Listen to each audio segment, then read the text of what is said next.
क्योंकि ये पूजा अधूरी है। आज का दिन नागों की दुनिया का सबसे अहम दिन है। दुनिया भर के नाग आज मेरी सेवा में नतमस्तक होते हैं, लेकिन आज एक सपोली ने इस नियम को तोड़ा है। आज की इस पूजा में ना आकर उसने मेरे अस्तित्व को चुनौती दी है। युगों युगों से जो प्रथा चली आई है, इच्छा ने आज इसे खंडित किया है। वो भी एक इंसान के लिए उसे इसकी सजा मिलेगी। आज तक इच्छा ने नागों के देव की कृपा देखी है, अब वो मेरा कहर देखेगी। अपनी गृहस्थी के लिए इच्छा ने इस पवित्र पूजा का अपमान किया है। अब उसे अपनी गृहस्थी देकर इसका मोल चुकाना होगा। आज इच्छा को उसकी गलती की वो सजा मिलेगी, जिसे देखकर आज के बाद कोई भी नाग नागिन इस पूजा में अनुपस्थित रहने की हिम्मत नहीं कर पाएंगे। जिसका डर था वही हुआ। इच्छा इस पूजा में नहीं आ पाई और नागों में देव क्रोधित हो चुके हैं। अब पता नहीं इच्छा को वो इसकी क्या सजा देंगे।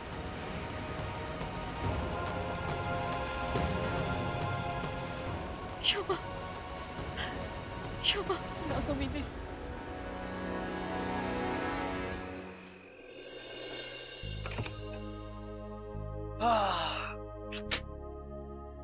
मजा आ गया आज तो। अच्छा, ये आज तक का मेरा सबसे अच्छा बर्थडे था।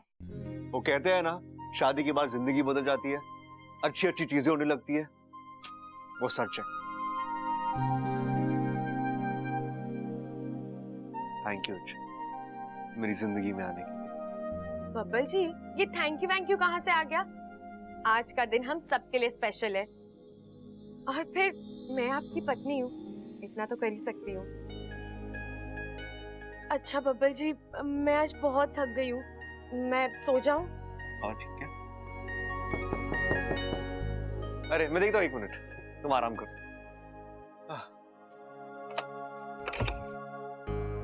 अरे भाभी आइए ना। इच्छा, ये ले दूध, तेरे लिए लाई हूँ। तू रोज रात को दूध पीकर सोती है ना? अरे हाँ दीदी, लेकिन आपने इतनी तकलीफ क्यों की? मैं खुद। तकलीफ कैसी? मैं रसोई का काम कर निकल ही रही थी, अचानक याद आया आज तूने दूध तो लिया ही नहीं, इसलिए मैं ले आई।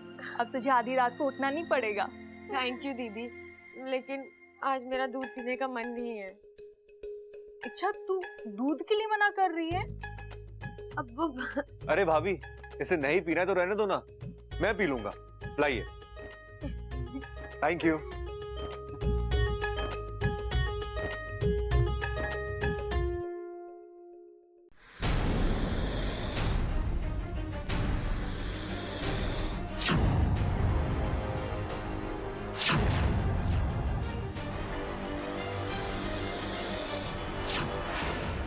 बस मजा आ गया।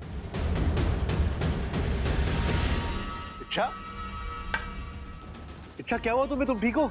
जी मैं ठीक हूँ। क्या ठीक हो तुम? हाँ, तुम्हें चक्कर आ रहे थे, मैंने अभी भी देखा। हल्का सा चक्कर आ गया था दिन भर की भागा दौड़ी की वजह से। अब मैं समझा, मेरे बर्थडे सेलिब्रेशन के चक्कर में तुमने दिन भर कुछ खाया नहीं होगा, है ना?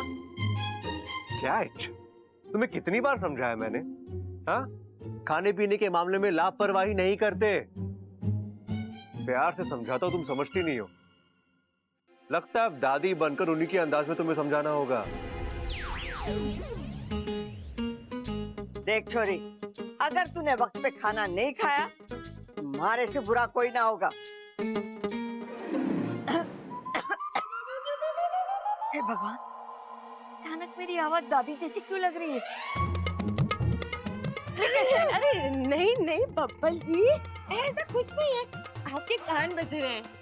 नहीं नहीं, मेरे कान बिल्कुल ठीक है। ये अचानक मेरी आवाज पतली कैसे लग रही है? कभी कभी ऐसा होता है बब्बल जी, लेकिन आपको दादी बनने की जरूरत नहीं है। आप तो बब्बल जी ठीक है ना? हाँ मेरी जान, मैं बबल ही अच्छा। अब अपने बब्बल की बात मानो और कुछ खा लो। ठीक है, मैं अभी कुछ खा कर आती हूँ।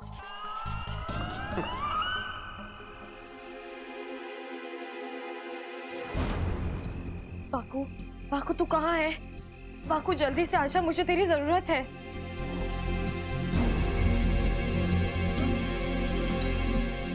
बाकू, तुझ तक मेरी आवाज पहुंच रही है ना? जवाब दे बाकू। कहाँ फंस गया ये?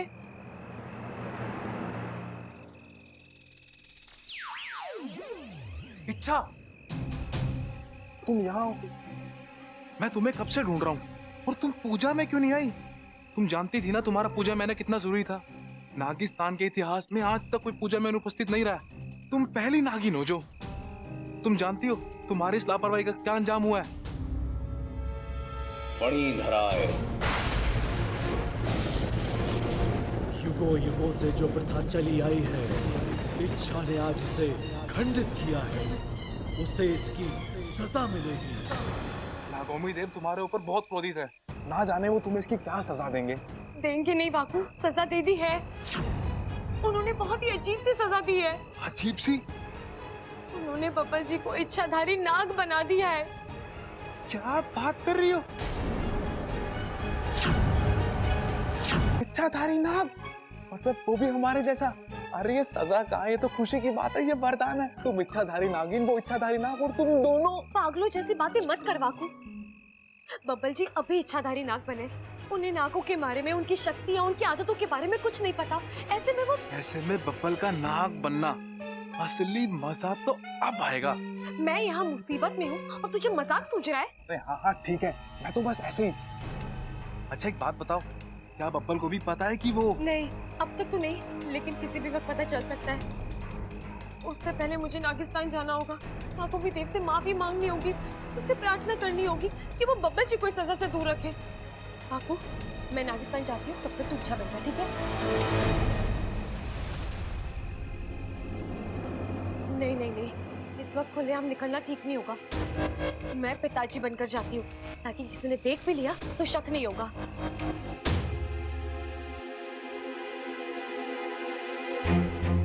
हाँ? मैं पिताजी क्यों नहीं बनी? खैर, दादी बन जाती हूँ।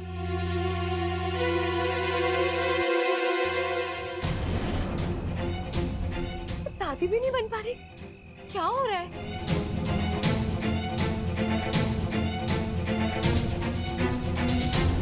ममता दीदी बन जाती हूँ।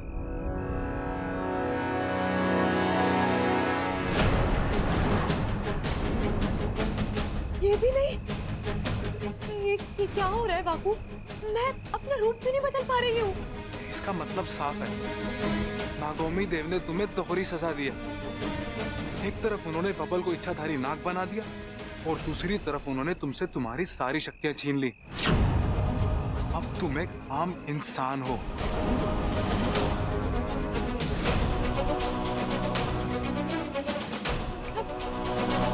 मतलब अब मैं नागिस्तान नहीं जा पाऊंगी, नागोमी देव से माफी भी नहीं मांग पाऊंगी। अब मैं क्या करूं? हे नागोमी देव, ये कैसी सजा दे दी आपने इच्छा को? ऐसे तो मेरी सपूनी का जीना मुश्किल हो जाएगा। एक इच्छाधारी नागिन से अचानक एक आम इंसान बनकर वो कैसे जी पाएगी? और शायद वो इस इम्तिहान में खरी भी उतर जाए। पर बब्बल, वो एक नाग बनकर कैसे? एक हंसती खेलती गृहस्थी खत्म हो जाएगी। न जाने कितने सारे राज खुल जाएंगे। सिर्फ राज खुलने का डर नहीं है मुखिया जी, उनके खुलने के बाद जो सच सामने आएगा वो इच्छा की जिंदगी में तबाही मचा देगा। हमें किसी भी कीमत पर इसे रोकना होगा। लेकिन कौन रोकेगा उसे और कैसे?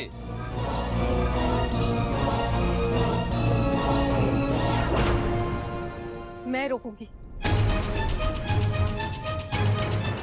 अपनी बच्ची को इस हालत में नहीं देख सकती। मैं अपना फन जुगाकर अपने पूछ पर खड़ी होकर नागोमी देव से प्रार्थना करूंगी। है नागोमी देव, आप तो परम दयालु हैं, बड़े फन वाले हैं।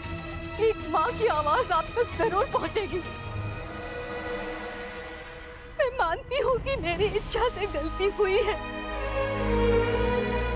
पर उसने इतनी कठोर सजा मत दीजिए। नागोमी देव, वो तो यहाँ आना चाहती थी, लेकिन इच्छा को माफ कर दीजिए। और बब्बल की तो इसमें कोई गलती भी नहीं है, फिर उसे क्यों? वो और उसका परिवार ये बर्दाश्त नहीं कर पाएंगे।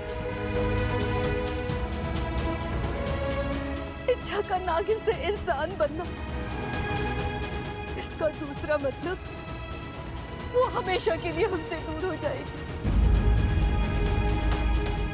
माफ कर दीजिए, क्षमा कर दीजिए। राही माम,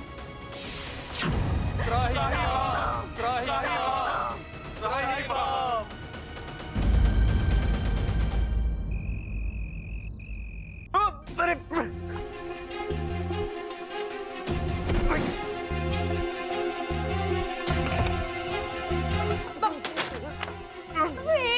एक मिनट बब्बल जी, ये सब क्या हो रहा है? आप ऐसे भागे क्यों जा रहे हैं? अरे अपने मर्जी से नहीं कर रहा हूँ मैं। अच्छा मतलब मैं यहाँ, मेरा शरीर कहीं और।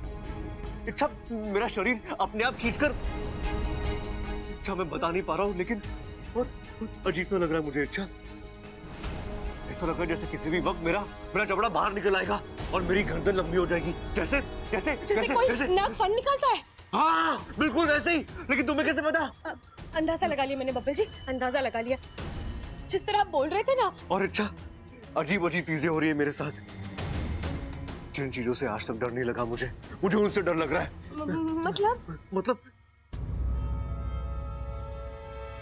मतलब मैं खिड़की के बाहर देख रहा था तो वहां पर एक चील बैठा था, मुझे ऐसे घूर कर देख रहा था। इच्छा उसे देखकर मेरा दिल कांप गया। मैं ऐसे लगा जैसे कोई शक्ति है जो मुझे उसे दूर भागने के लिए कह रही है। इच्छा आज तक मेरे साथ ऐसा कभी नहीं हुआ है, तो फिर आज क्यों होता है बब्बल जी, कभी कभी ऐसा होता है। आप एक काम कीजिए, सो जाइए, थोड़ा आराम कर लीजिए। सुबह उठते ही ना सारी बातें दिमाग से निकल जाएंगी, ठीक है? पक्का? पक्का।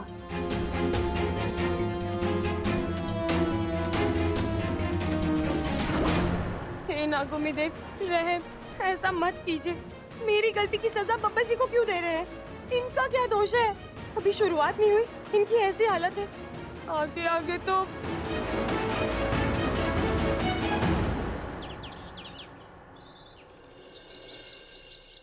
पिताजी ने भैंसों का दूध निकाल कर रखा होगा, ले आती हूँ।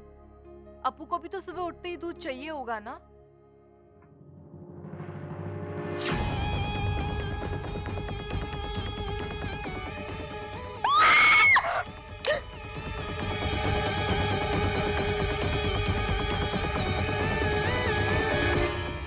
ठीक, आवाज तो ममता दीदी की थी शायद, लेकिन ऐसा बब्बल जी कहाँ गए?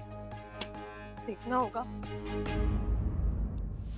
अरे क्या हो गया छोरी, तू इतना जोर से चिल्लाई क्यों? कोई भूत देख लिया क्या? नहीं, देवर जी को देख लिया। कैसी बातें कर रही हो भाभी? अपना बब्बल कोई भूत थोड़ी ना है। देवर जी को देख लिया मतलब उनको सांप की तरह रेंगते हुए देख लिया।